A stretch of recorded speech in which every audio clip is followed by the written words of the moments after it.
เบาๆมื้อนี้ก็ติดลบไปอยู่95 ดอล94-95 ดอลเทรดย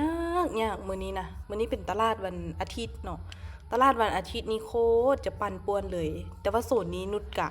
ถ้ามาดนละได้ถ้ามาดนละแต่กะมาเห็นจังหวะนี้ก็แบบโอ้ยเป็นเทรนงามๆเลยเบิ่งเด้อส่วนหลายมันจะมักลอกแต่ก็บ่เป็นหยังมื้อนี้สิลองมาเทรดแก้พอร์ตลองเบิ่งงบ90นี่สิบริหารอยู่3ไม้เลยโอเคไม้นี้สิเข้าซื้อเป็นอย่างจึงเข้าซื้อในโซนนี้มันบอโซนนี้เนาะโซนนี้มันตลาดกำลังปิด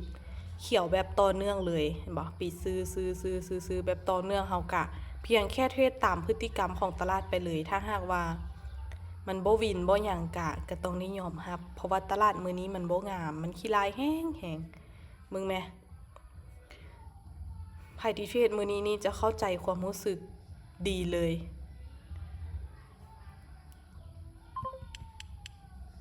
ที่บริหารอยู่3ไม้งบ90แต่ว่าความจริงแล้วการบริหารแบบนี้เป็นการบริหารที่มีความเสี่ยงสูง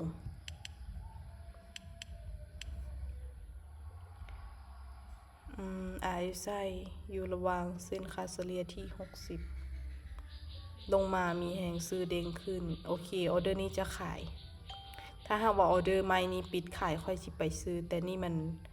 ดันราคาขึ้นแล้วปิดเขียวแต่ว่าปิดเขียวนี่ปิดน่าจะเขียวแบบแท่งเสมอลุ้นเบิ่งนำกันว่าออเดอร์นี้จะมีกำไรบ่ตลาดมื้อนี้มันมักลอกแต่ว่าที่ค่อยขายในโซนนี้ก็คือ1เนาะมันเป็นบริเวณที่ค่อยตีแนวต้านไว้แน่2มากะบวกกับRSI เนาะ RSI ที่ต่ำเส้นค่าเฉลี่ยด้านถึงแล้วก็มีการหักตัวลงโอเคไม้ที่2วินซึ่งว่าโซนนี้เนาะค่อยได้ฐานจากแท่งนี้เลยที่ค่อยตีฐานปลายไส้ของแท่งนี้ในอดีตมันเคยเป็นฐานแนวรับเก่าแต่ว่าทีนี้ค่อยจะมาใส่เป็นฐานของแนวต้านใหม่ตอนนี้ถือว่ายังอยู่ถึงแห่งซื้อแห่งขายนี้ไว้ใจบ่ได้ออเดอร์นี้จะเข้าซื้อบัดนึงเพราะแท่งนี้ได้เกิดมีแห่งซื้อดันราคาขึ้นไปปิดเต็มถือว่าได้ทะลุฐานขึ้นไปแล้วลุ้นเบิ่งนำกันว่าออเดอร์นี้จะสามารถผลักดันราคาขึ้นไปเป็นตามที่เฮาวิเคราะห์ไว้บ่แล้วมื้อนี้จะสามารถแก้พอร์ตได้บ่หรือจะติดลบก็ให้ทุกคนเนาะเบิ่งแล้วก็ศึกษาไว้เป็นกรณีศึกษา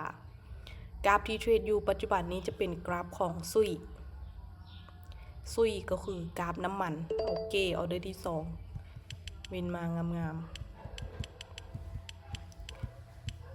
ไปไม่ละ30เลยเป็นทุนที่นุชเองมันยอมรับความเสี่ยงได้เนาะถ้าเสียกะบ่ได้เดือดร้อน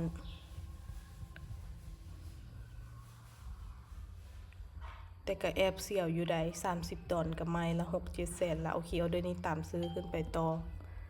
บ่เทรดยากเพราะว่าช่วงนี้มันอยู่ในช่วงปรับตัวขึ้นแต่ถ้ามันสิลอกลงมาปิดขายก็ต้องยอมรับแต่ว่าทางที่ดีการที่เฮาเทรดตามเทรนเทรดตามแนวโน้มของมันเนี่ยเฮาจะได้เปรียบกว่าไปขึ้นไปลูก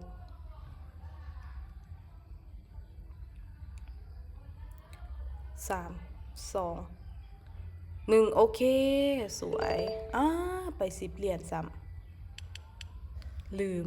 มว่าย้ายไปนั้นแล้วลืมปรับเงินโอ้โหห่างไกลเลยบัดนี้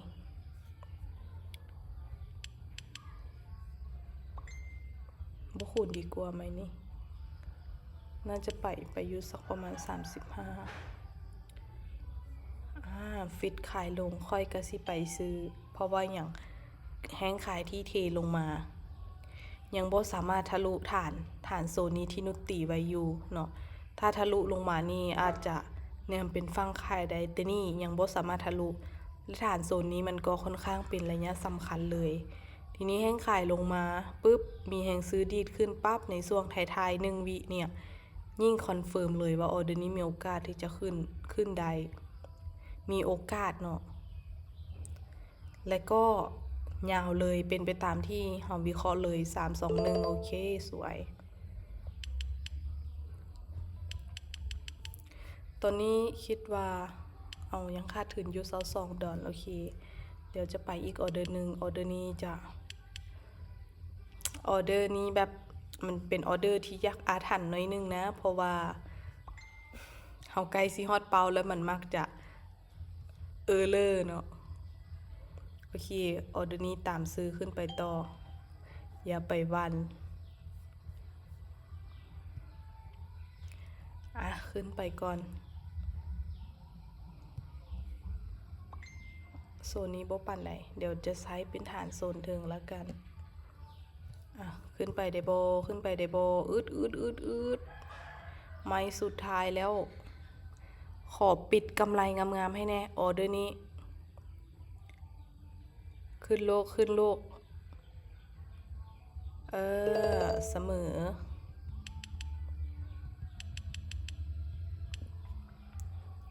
แท่งเสมอเริ่มมา1แท่งละ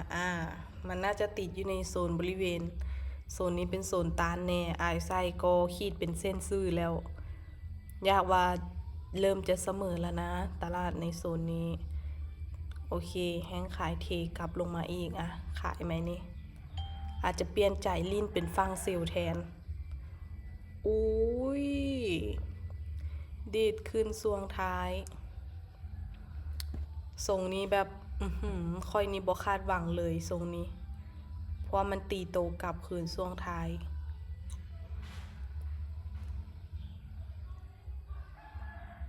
ถ้าตีโตกลับคืนช่วงท้ายแบบนี้แปลว่าการที่แห้งขายมันเทลงมามันเป็นเพียงแค่แท่งลอกนี่ซัดเลยโอ้โหโดนลอกจนได้ว่าแล้วนะไม้นี้มันต้องอาถรรพ์มีใครเคยเป็นบ่มักจะอาถรรพ์ในไม้ที่บ่ควรที่จะอาถรรพ์เลยมีอยู่32โอเคไม้นี้สิไปกำไรเลยตอนนี้เริ่มอยากที่จะส่วนเทรนแล้วโอ้ได้เกิดการทะลุขึ้นไปแล้วทะลุขึ้นไปปุ๊บแหงขายกดปั๊บเลยโอเคไม้นี้ขอเซลอีกบันหนึ่ง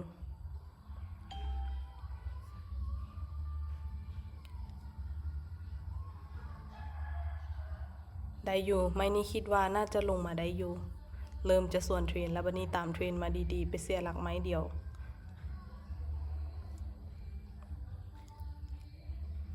มาลงมาแล้วลงมาอีกโอ้เป็นเทรนแล้วทีนี้เทรนขาขึ้นแล้วโอ้โหส่วนเทรนมา2 ไม้ละติดลบเท่าเดิมเอาจังใดดีออินเลยซะบ่แห่หยอกบ่อดีกว่าตอนนี้หลังจากที่จะได้กำไรกลับมาติดลบเท่าเดิมเพื่อเห็นบ่วินเลดวินมา1 2 3 4 5 ไม้แต่เฮามาคูณเงินอยู่2 ไม้พลาดเลยบ่น่าเลยวินอยู่4 ไม้พลาด2 ไม้ติดลบเท่าเดิมอันนี้ก็จะเป็นวินเลดสำหรับมื้อนี้ออินซะบ่อดีบ่หรือบ่อดีพัดว่าเริ่มพักโต1 แท่งละพัดมาลงแท่งนี้ซ้ำแท่งวังกีนี่คือบ่ลงให้คือจวดขึ้นไปแท้